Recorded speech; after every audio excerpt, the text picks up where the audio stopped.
நீங்கள் பார்த்து கொண்டிருப்பது நியூஸ் 21 செய்திகள். தமிழ்நாடு செய்திகளை உடனுக்குடன் தெரிந்து கொள்ள நியூஸ் 21 செய்திகளை பாருங்கள்.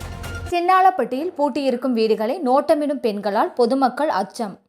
திண்டுக்கல் மாவட்டம் சின்னாளப்பட்டி கடைவீதி மாரிமுத்து ஆசாரி தெருவில் 3 பெண்கள் பூட்டியிருக்கும் வீட்டை நோட்டமிட்டு கதவை திறந்து உள்ளே போக முயற்சி செய்யும் சிசிடிவி காட்சி வெளியாகி பரபரப்பை ஏற்படுத்தியுள்ளது.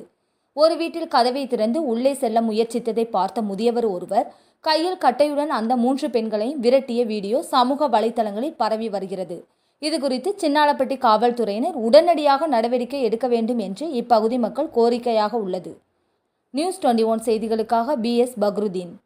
ராணிப்பேட்டை மாவட்டம் ஆற்காடு பேருந்து நிலையத்தில் மாதந்தோறும் பௌர்ணமி அன்று அன்னதானம் வழங்கி வரும் Sri Jothilingeswarar சிவனடியா Seva public charitable trust பல்வேறு ஆன்மீக பணிகள், பள்ளி மாணவ மாணவிகளுக்கு உதவி செய்தல், மரம் நடுதல், இரத்த தான முகாம் நடத்துதல், மருத்துவ முகாம் நடத்துதல், துப்புரவு பணியாளர்களுக்கு நலத்திட்ட உதவிகள் வழங்குதல் போன்ற எண்ணற்ற பொது சேவை பணிகளை செய்து வருகின்றனர். இதில் உதவி செய்ய விருப்பமுள்ளவர்கள் தொடர்பு கொள்ளவும். நிறுவன தலைவர் ஜெய் மாருதி சரவணன், எண் 3, ராஜ முதலியார் தெரு, ஆற்காடு, ராணிப்பேட்டை மாவட்டம்.